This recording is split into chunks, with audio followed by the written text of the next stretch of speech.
The Naruto war arc is an absolutely massive arc. It's about a quarter of the entire story of Naruto. And if you've only watched the Naruto anime, it's gonna feel much worse when you go through the arc, because for every canon episode, there are 3 filler episodes in there, so the pacing is abysmal. The war arc is much better in the manga, like most things in Naruto, because of the pacing. It's actually very fast-paced, even though it's a large arc. But it's still very divisive. I, for instance, love some aspects of the war arc, like Madara, and absolutely despise other aspects like Kaguya and the Zetsu retcon. And I've talked in length on this channel about many issues that the war arc has, but I've never really made a video about this specific issue, which is very glaring, and it causes several plot holes down the line, which we're going to be talking about in this video, which is the in-universe length of the 4th Great Ninja War, aka the war arc. Because for those of you who don't know, the war arc, the entire 4th Great Ninja War, the climactic confrontation of the Shinobi Alliance against the greatest enemy humanity has ever faced, lasted for less than 2 days in universe. Less than 48 hours. And those 2 days of in-universe story took 177 chapters to be told. Naruto has 700 chapters, so this is pretty much exactly 1/4 of the story. The war starts in chapter 515 and ends in chapter 692. I know many of you may be doubting this claim that the war arc only lasts for 2 days in universe because it just feels so much longer. But let's quickly go over those days and nights that happen in the war arc, so that I can show you that yeah, it was actually less than 2 days. So we start the war at chapter 515. We don't fight anything yet. It's the chapter where everybody is gathering in the Cloud Village. The Alliance assembles. Everybody gets their new headbands of the Shinobi Alliance. We see the 5 Kage planning in the Raikage's office using the map of the continent. And we see the arrows showing the directions that the battalions should go on the map. And we see that the confrontation mostly happens in the northern section of the continent. And trust me, this is going to be important later. Bear in mind, the troops have to travel a significant distance to the battlefields. And then in chapter 516, we see Gaara's speech to the entire alliance. There's a very iconic scene that most people that watch Naruto are gonna remember. Now, we don't know exactly what time of day it is when Gaara delivered that speech, but it's daytime, and a lot of stuff happens on that very same day, so I have to assume it's in the morning of the first day of the war, and that's officially when the war starts. Now, the advanced squadron, comprised of Kankuro Sai and those other fodder ninjas, are actually fighting at the same time as Gaara delivers the speech, but it's on that same day. So it doesn't make the war any longer, it's just that there was a particular squadron of a few shinobi that were engaging Deidara, Sasori as an Edo Tensei, and other Edo Tensei as well, nobody cares. So that's when the war starts. And then, several things happen on that very same day. Kakashi fights against Zabuza and Haku, Darui fights Kinkaku and Ginkaku, Mifune fights Hanzo, which actually seems like a filler fight when you watch the anime because nobody cares about those 2 characters, and yet it is in the manga for some reason. The first day of the war arc is without a doubt the worst part of the Naruto series, when you don't take into account Kage and Black Zetsu. We also get Choji, Shikamaru, and Ino against Edo Tensei Asuma in the first day of the war, and that's all happening at the same time. All those things happen pretty quickly in the manga. It's around 20 chapters of story, which feels like 1,000 years in the anime because of how they pace it, but that doesn't really matter. The twilight of the first day happens from chapters 535 to 537, and we can clearly see that because the color of the sky changes. It gets orange, it's obviously getting very late in the day. Those are the chapters that Naruto finds out the war is happening, so he leaves Turtle Island, and also the chapter that Obito used to get Omaza to attack the Alliance, gets Ginkaku and Kinkaku, and goes away. So we're done with the first day of the war, and it's in chapter 537 that marks the ending of the first day that we get one of the most insane tidbits of information that most people just overlook about this war, which is the fact that both sides lost 50% of their combatants during the first day of the war. Now, this is absolutely insane. There isn't a single war in the history of mankind where both sides just lose half of their soldiers. Their entire armies are lost, like they're cut in half in the first day. Like sometimes one army is going to take massive losses while the other gains a lot of terrain,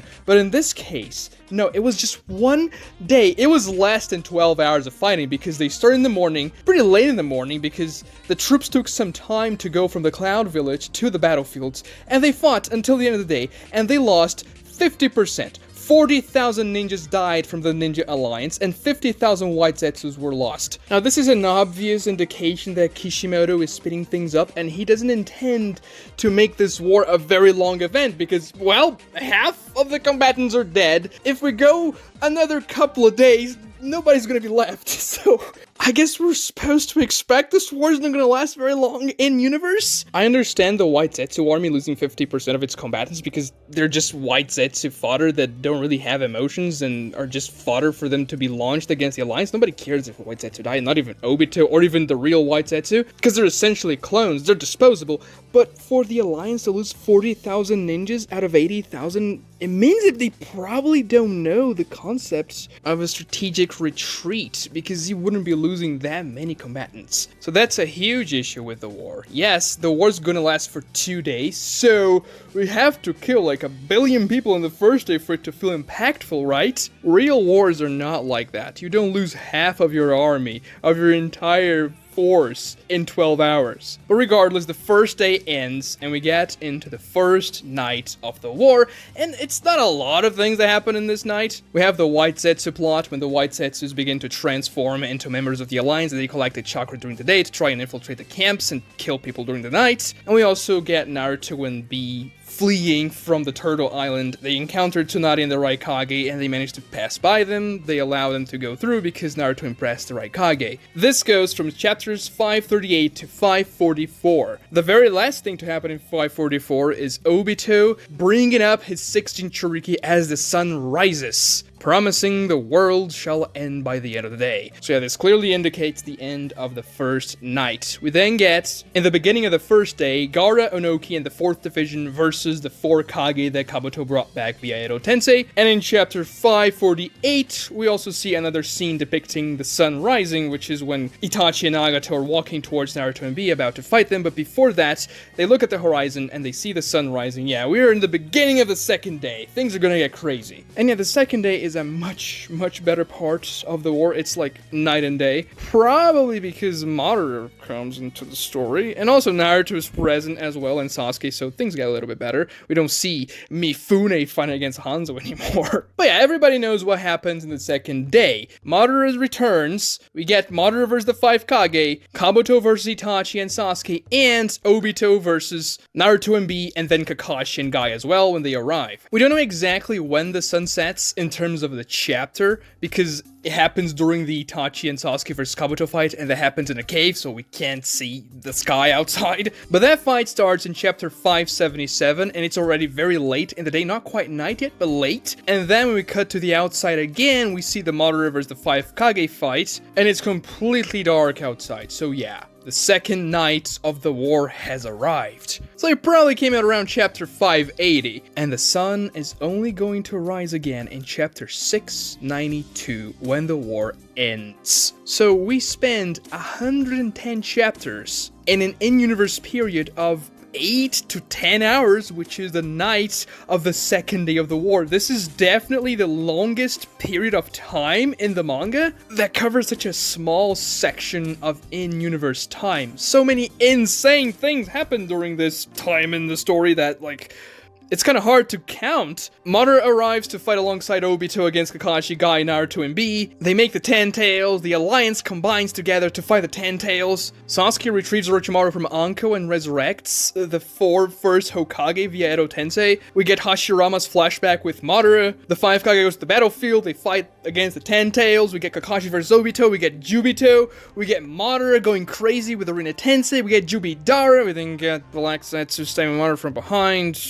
Naruto and Sasuke gain the powers of the Sage of Six Paths. They defeat Kaguya, and the war is done. Obviously, this is a very oversimplification, but you get the point, right? It's a lot of stuff happening in a short amount of time, but that it takes so many chapters to tell. And yeah, I consider the Naruto versus Sasuke fight a separate affair from the war arc, because it's just a completely different story and set of circumstances. So I consider the end of the war arc, chapter 692, when, well, all the 3 threats that come from the war arc are dealt with. And we see in chapter 692, as Sasuke puts all 9 tail beasts inside Chibaku Tensei planetoids, that the sun is rising once more. So yeah, that's the end of the second night of the war, which coincides with the end of the war itself. And if you think about it, because the war started in the middle of the morning of the first day and ended at the end of the night of the second day, it was actually less than 2 full days, less than 48 hours. For the most cataclysmic event, the climactic confrontation of the Naruto-verse, at least in terms of the civilization that's playing a part in the shinobi history, not Naruto and Sasuke themselves. We know that 40,000 shinobi were lost in the first day,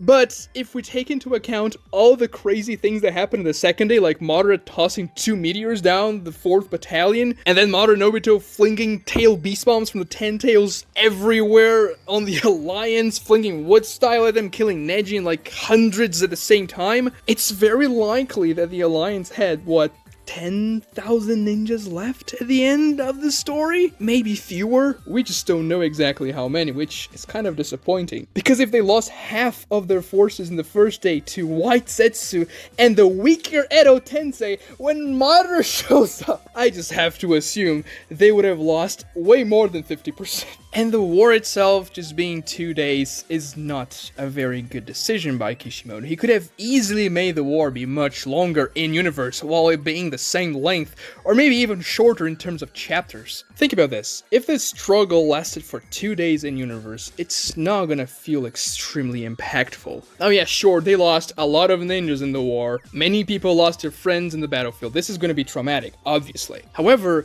usually when people talk about horrible wars that define the course of humanity, it's because those wars lasted for a long time, long enough for them to be felt by every single layer of society, not just by the soldiers that are fighting in the battlefield. Put yourselves in the shoes of, for example, Konohamaru, because the Genins were not taken to the war, and obviously the civilians weren't either, so only Chunins or higher were taken to the battlefields. But yeah, several people stayed behind in this 2-day war that was supposed to be cataclysmic. But imagine you're one of those people, like Konohamaru, as I said before, and no, Konohamaru, he's a Genin. That OVA that he becomes a Chunin is not canon, so much so that he is not present in the war. He stays behind. He's not, a guy that's gonna fight there. The first 2 days of the war happen, and for you, nothing changes. Well, a couple of things change, I guess. You don't see as many ninjas in your village, and by the end of the second day, you start to hear sounds of explosions kind of far away,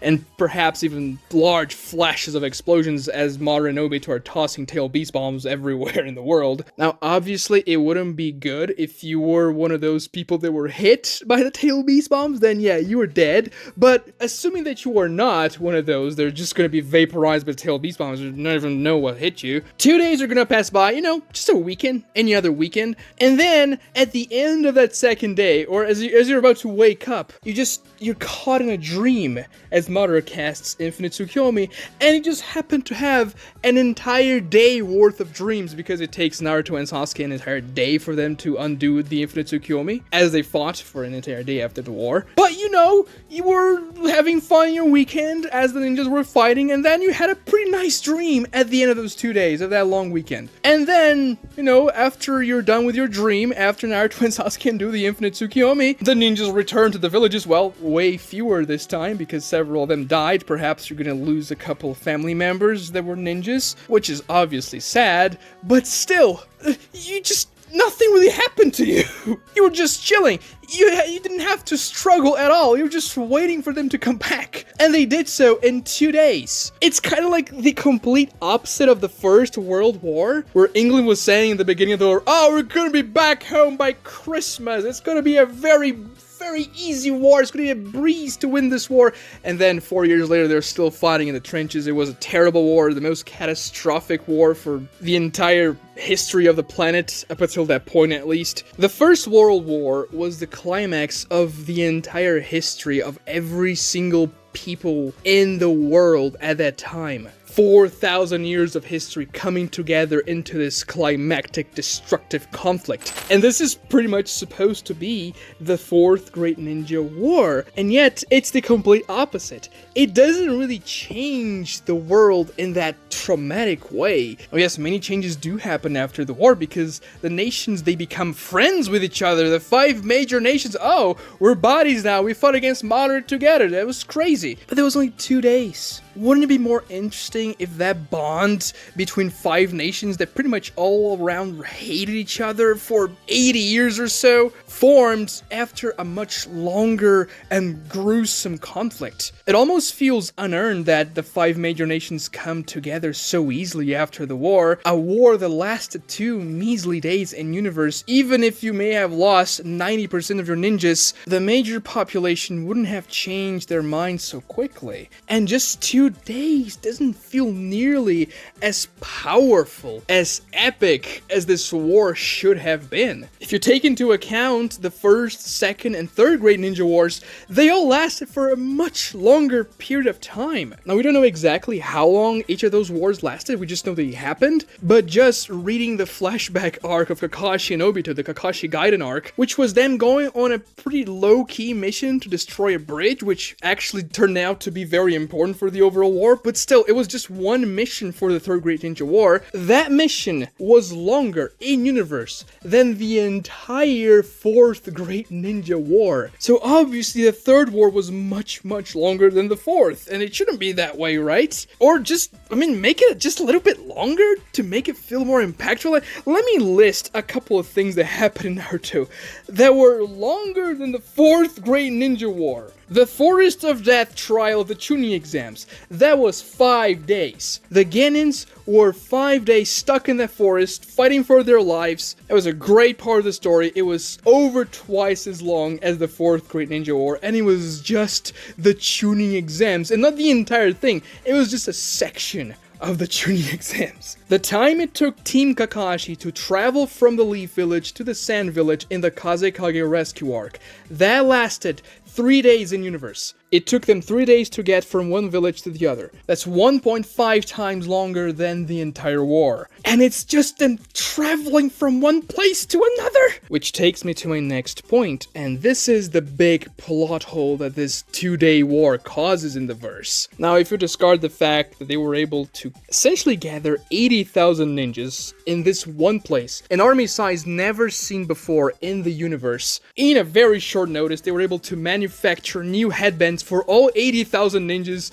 brand new headbands with this new symbol and metal and everything. Sure, we don't know exactly how long it took between the 5 Kage-same arc and the beginning of the war in universe. We could say it was probably like a month or 2 weeks. Yeah, sure, yeah, you have time for that if you're very quick and very, very good at logistics. So let's assume that, but we know for a fact that the war lasted for 2 days, as I explained in this video in length. So when you take into account the Team Kakashi in the Kazekage Rescue arc took 3 days to go from the Leaf Village to the Sand Village, how on earth were the platoons of the Shinobi Alliance moving so freaking fast? Because they got to their battlefields from the Cloud Village very, very quickly. They left the Cloud Village in the morning of the first day, and they were arriving, probably at midday or something like that. And we see the map and the distances they had to run in chapter 515. If you compare those distances to the distance between the Leaf Village and the Sand Village,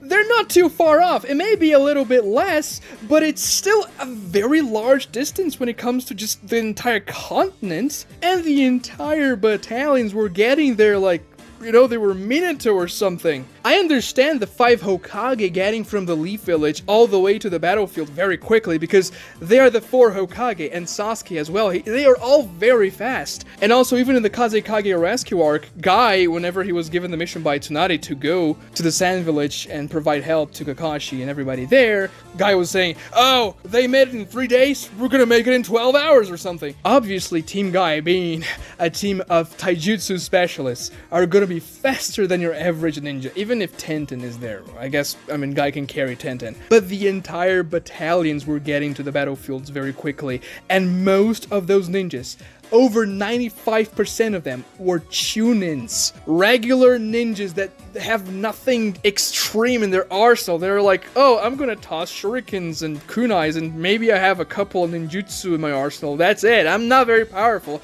I'm also not gonna be very fast, so I'm certainly not gonna be outspeeding Team Kakashi in the Kazekage Rescue arc because we're way below their level, and yet everybody was got into the battlefield very quickly. So yeah, I don't want to be that guy, but I'm gonna be that guy. The way to fix this problem is to make the war longer in universe. It's a very simple solution, which, I mean, wouldn't be the hardest thing in the world to implement. It would make things far more epic and dire for the entire population of the Shinobi continent, and would also explain how the entire battalions were able to get to the battlefields. Like, they would take more than a few hours to travel a distance that's comparable to the distance between the Sand and Leaf villages. There would be a couple of issues as the way Kishimoto writes it, because in the first day of the war especially, things happen in sequence at the same time, very fast. And that's done to keep the pacing of the manga very accelerated, but in the anime it doesn't feel like that at all because of filler episodes. So Kishimoto could have just written it a little bit differently, make the conflict feel longer, but still make it exciting and fast-paced. It doesn't have to be a slog. You just have to make sure to show that time is passing. And there are several interesting things that you could have done if a lot of time passed in the war. You could do sieges, straining populations in particular cities that are being besieged, which could lead to a lot of drama. You could make reunions between characters that hadn't seen each other in a while in the war very emotional and powerful, and you could really sell the 5 major nations coming together, not just for the convenience of defeating Madara, but coming to a greater understanding and becoming allies after the war, actually promoting world peace, and make Naruto be the guy that actually sprouts that change. Because yeah, Naruto, the protagonist, the guy that's supposed to join every single major nation, you know, forget the conflict, we're together, we're great friends now and all that. He's in the war for less than a day. He arrives in the battlefield in the beginning of the second day, and the war ends in the end of the second night. So yeah, Naruto was in the war for less than 24 hours. Was that really enough for Naruto to change the minds of every single nation, major nation at least, in the world? Even if he used an army of shadow clones to reach every battlefield, it would have been much more interesting if that change happened over time. Watch this other video right here to find out how the Alliance has 80,000 ninjas, which is an impossible number. Comment down below what you thought about this video. Definitely subscribe to this channel if you enjoyed it and like the video to help me out with the algorithm, and ring those notifications so you know when the videos come out. Thank you for watching.